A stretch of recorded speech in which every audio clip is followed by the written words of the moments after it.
Hey, I'm Lauren from tastypc.tv. Today we're taking a look at two Phobya products. The first one is Phobya's UV LED Flexlight, and the second one is Phobya's UV ZuperZero Red water cooling coolant. So originally I wanted to do a review of these flex lights, but I do only have them in white and in UV. And I know that the most popular colours are normally red and blue, so without all of the colours I can't really do a full review, but I am going to do a kind of unboxing where I take you for a look at the UV flex light, and that's where the UV coolant comes into play. So I have noticed over the last couple of years that UV lighting has kind of been outdated, with people wanting more sleek, professional looking systems. But if you're like me and you really like your system to glow, or you just want that kind of retro modded look, then this might interest you. So let's get started.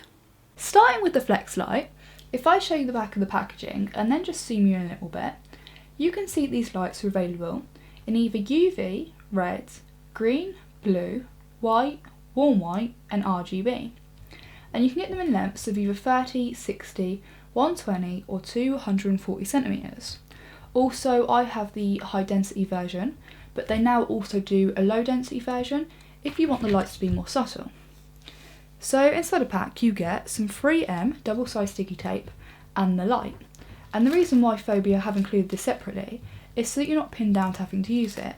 For example, if you don't use the tape, you can say lay the light in your water cooling res because it is completely waterproof. So taking a closer look at it, Phobya have braided the power cable and are using a Molex pass-through to power it. Also, if I show you the back of the light, you can see all of the cut points to be able to make it your desired length. All you do is just cut along these lines and then remove this little plastic cap and then put it at the new end that you've created. So what I'm going to do in a second is get them plugged in and show you what they look like.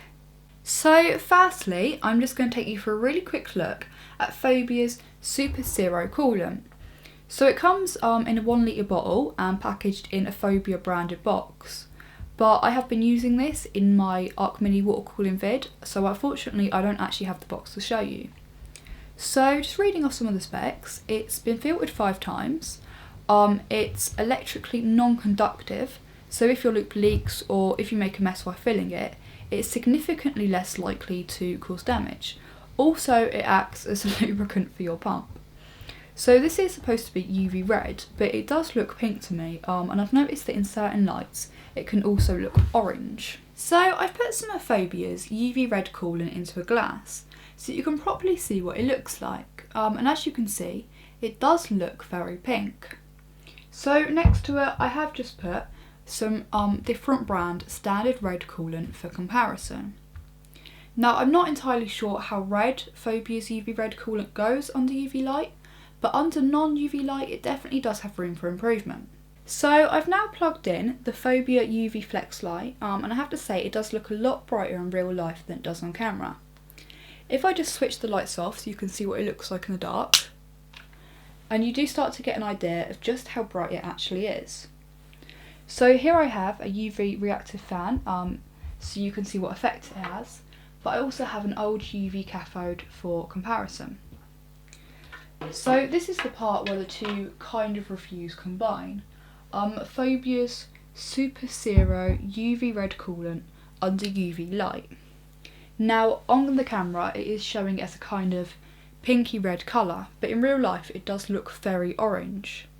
I'm not really sure why UV red is such a difficult colour to master. So I have now fitted the flex light in the Arc Mini.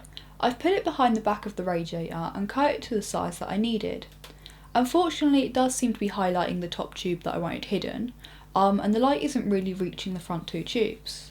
I'd imagine that if I wanted all of the case covered in UV light, I'd probably have to buy a second flex light.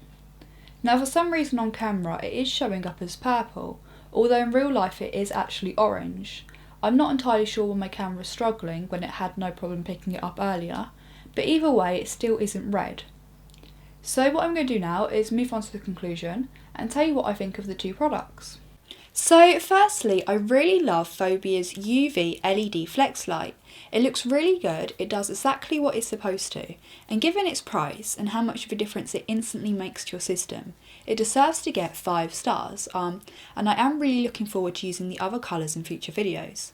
It's just a shame my camera couldn't properly pick up how bright it is.